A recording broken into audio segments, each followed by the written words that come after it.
Okay, so I'm going to raise the notch just a little bit. I'm going to sort of start where Virginia ended up. But what I want to do is really talk about not so much technology and AI, though that's going to be implied by this. But my job is really to address the world and context in which AI and new technologies and our new forms of data collection and storage and analytics are actually being introduced. So what's the world like in which this is being brought in, and how does that bear on what we do? As a political scientist, I am going to emphasize government and collective action, the stuff of politics.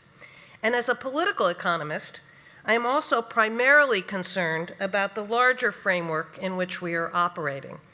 So what I'm going to argue for is a new moral political economy. All political economic frameworks embody values. All are moral in that sense. But we want the values to be explicit, not implicit. We want to be able to argue about them. We want to be able to agree on them. We want to be able to know what they are. And we want to emphasize, one of the reasons I like the term moral political economy, is that it emphasizes that these are moral and political choices. They're not just givens. They're something we can do something about, and I'm going to emphasize that as I talk. They're choices we can make. So I want to start by telling you that our old framework is fraying. I think you all know that. Its institutions no longer serve us well. Its model of behavior demands updating. Its values are contested. So let me give you a little history here. I think this, yeah. The major achievement of the old moral economy, the one that Margaret Thatcher, Ronald Reagan, and their favorite economists, such as Milton Friedman and von Hayek, built, is that they made one set of values and assumptions about humans and their institutions. Their values and assumptions seem like the only set of values and assumptions we could possibly hold. That is not the case. What are those values and assumptions that they introduced and that most of us, or certainly many of our governments, bought into? That we as decision makers are perfectly rational and narrowly self-interested, i.e. deeply selfish.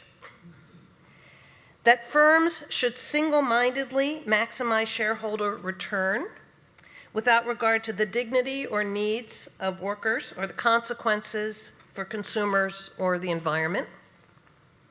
That government should stop providing goods and services people need or want, i.e. introduce austerity measures of various kinds. And that relatively unfettered markets will ultimately benefit all who work and strive. These are all assumptions and arguments. They are not facts. This is not arguing about truth. This is about assumptions that we take into our models and that then inform how we practice and what we do. They are contested, and we can put in other values and assumptions. And in fact, I'm arguing that we do that. We need a better model of behavior. The model of behavior, oops, that's not right. Okay, we'll find it. There we go. We need a real different change, need a change in perspective on what people are like. The assumptions that underlay the old moral economy were what economists had to work with at that time. We've advanced a lot since the 70s and 80s. These three people won the Nobel Prize for really transforming our ideas about how people behave and about what they care about. Humans are, by their arguments, this is certainly from Danny Kahneman and from Richard Thaler, humans reason poorly and often make flawed decisions. They are not perfectly rational. Humans are social, and this is from Elinor Ostrom as well, humans are social and interactive by nature. We are not totally individualist, narrowly self-interested. Humans care about others, people, animals, the earth. We're not narrowly self-interested. So we need to introduce these assumptions based on more realistic notions of what humans care about and how they actually act into our models of the economy and the polity. We need new principles of institutional design. We still have to provide incentives for behaviors and actions we want, and monitoring and punishment for those we don't. My own work, for example, is about how we want to monitor those who are actually doing the free riding, not everyone, but the ones who are violating the rules, who are not playing by the game. We want to make sure they are punished so that the rest of us can act ethically without feeling suckered.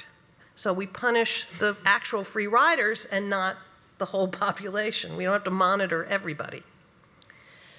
But institutions that we need to build have to be based on more realistic assumptions of behavior and have to be aimed at creating confidence and trust in those institutions. Confidence and trust among the people who are actually interacting within those institutions, and of the providers and services in the private as well as in the public sectors. So we need more than an economic framework if we're going to build a new moral, political economy. We need demand and vote for governments that serve us better. The Indiana case, Mitch Daniels, is a very good example. That was a choice by the people of Indiana, and they got what they paid for or voted for, or those who succeeded in winning that vote. We need to create a social infrastructure that provides links among diverse communities and peoples. We need to promote a value structure that elevates both the need for survival and the need for dignity, that emphasizes equity and inclusiveness, the point of this conference. So what we want is a 21st century version and more teched-up version of the world portrayed nearly 1,000 years ago on the walls of the Siena City Hall. This is the effects of good government, of a civil society. It's a world in which we will feel safe, we cooperate with each other, we share, we can be productive, we can have free time, and we can have lots of fun. We can dance outside the walls. And we are as healthy as we possibly can be. So what people need from this world and how we have to think about these institutions that we're going to create is they need respect and dignity as providers of services, and here I'm going to begin to bring it into the medical world a little bit. Acknowledgement of their contributions by hierarchical superiors and by clients.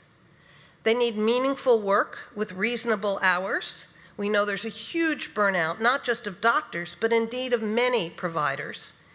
And many of them don't get very much publicity. We see the high-end professionals who burn out. We don't see all the people on the front lines, the street-level bureaucrats, who really can't survive under the conditions under which they're made to operate, and they burn out, even though they're providing incredible services to us. We need to ensure that recipients of services feel that they are people, that they're getting the dignity and respect they deserve, and we need to make sure that care is back in care work. I think Allison's going to talk a little bit about that later, certainly has written about that. And we also need to ensure that people have adequate financial support, some of what Virginia was also, and others have also been referencing. That's pay, but it's also insurance. So we have a ways to go in providing goods and services adequately, and providing goods and services in a way that leaves recipients with dignity. I'm going to give a little example here. I was listening to a podcast of a Black woman gay venture capitalist, rather a unique personage in her world, named Arlen Hamilton, who grew up poor, another vector which is unusual in the world of venture capitalism. And she tells a story about how she got a free Thanksgiving dinner one year. The kids were very worried, were they going to get Thanksgiving dinner, the poor kids in the school who were getting free lunches, but they didn't want it to just be announced, you go over there, you're the ones who get free lunches and free Thanksgiving dinner, and the rest of you don't. So there was an announcement in the school that some people had won a free Thanksgiving dinner. They felt very proud to have won this, and they were, of course, the poor kids who needed the Thanksgiving dinner. So poverty often produces indignities, also poor health. An inadequate attention to the social determinants of health and well-being, to the structural factors that we will have a role in sustaining, that we all have a role in sustaining, is a crucial part of what we need to do. So let me give some figures here. Joelle, can you hit that Gapminder? See if it comes up. So you've probably all seen these kinds of statistics. This is Gapminder that Hans Rosling did. And what you're watching is, on the one axis is life expectancy, and on the other is poverty. And you're seeing, or no, the world. And you're seeing how there has been change over time. I'm going to tell you what all those colors mean in a minute, but that green one that's leading the way is guess where? The US. So it's being caught up here. The big red one, moving fast, is China, and the other big red one is India. So we've seen a huge change in these things over the years. Let me show you some other statistics. Can you move it back to the slideshow? Okay. So if we look at lifespan versus income, which is what that was, on the same income level, we can see that there are huge differences in lifespan. From 50 all the way up to 75 years, depending on how the money is, the 70 years or 75 years that Mark was using. This is a little higher. So depending how the money is distributed and how it's used, we can see huge variations in the same income level. So it really comes back to government and policy, right? I want to turn to some other charts. These are from the Global Access to Health Care Index. And the US does these are the actual indices, the components of global access to health care that are used to look at 60 countries worldwide. This is done by The Economist every year and by some of their statistical sources. And these are great indicators. I mean, they're what we'd all agree on. So let's look at what's happening around the world. Again, you can see money really matters, what the income level is, but we're also going to emphasize expenditure. So the writing on the bottom is by me. I just am recovering from a fractured elbow, and I have to say my doctor did a great job of giving me back use of my arm, but he did not improve my handwriting. So, but it started bad. I can't really blame him for that. But I just wanted to make sure you knew what the HDI was, which is the Human Development Index. And here you can see that the correlation between the Human Development Index and the global access to health care is pretty clear. If you're low on the HDI, you don't get very good health care. If you're higher on the HDI, which is measuring things like income, and other environmental factors, thank you, you do much better. This is the corruption index, corruption perception index, and the relationship between global access. Again, you see corruption, if you're pretty free of corruption, like the Netherlands, you're going to do really, really well. And if you're very high in corruption, you're going to do very, very badly, but there's a lot more range here because income and other things obviously have an influence. So how is the US doing on all these things?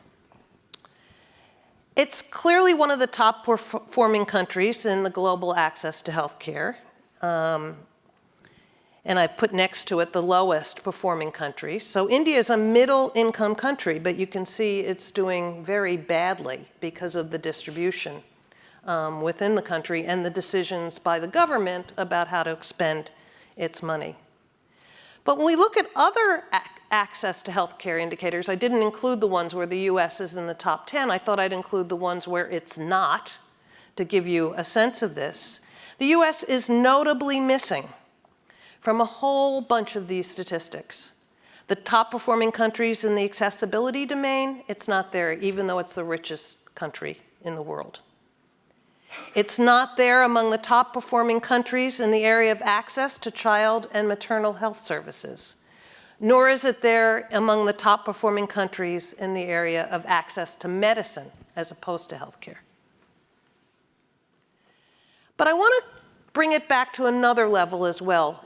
Within the US, there's huge variation, as we saw from Mark Cullen's slides, about death and when people will, where they're likely to be predicted to die before they're 70.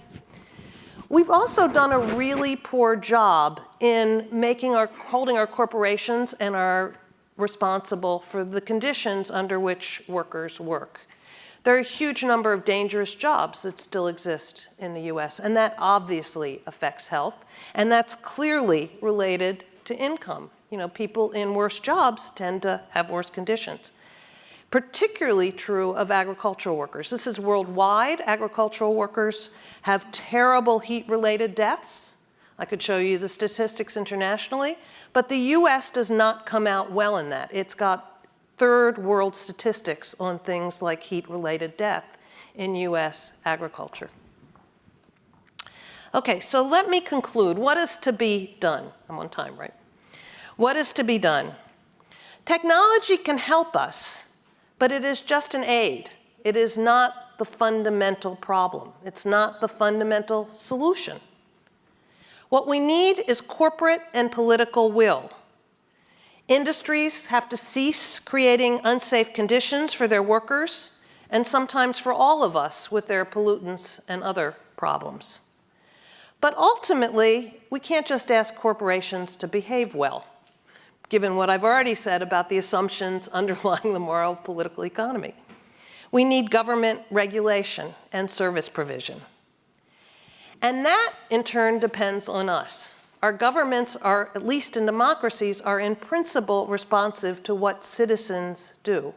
We have to mobilize. We have to make demands. We have to hold our governments accountable. Thank you. The preceding program is copyrighted by the Board of Trustees of the Leland Stanford Junior University. Please visit us at med.stanford.edu.